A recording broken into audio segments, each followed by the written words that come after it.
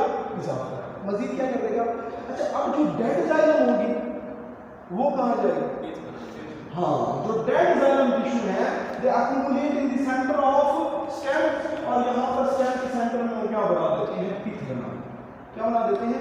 तो इस तरह जो हमारे पास तीन चीजें हो गई, क्रश हो गया, स्क्लेरल डर्मा हो गया, जाइलम हो गया, ये तीन चीजें हमारे पास पौधे में स्ट्रेंथ में क्या कर रहे होते हैं? इजाफा कर रहे होते हैं। ठीक है। इसके अलावा हमारे पास एक और चीज के अब ना पौधों में हमारे पास जो पानी है तो इनमें जो है वो इनकी रिजिडिटी क्या रहेगी? बरकरार रहेगी। क्या रहेगी?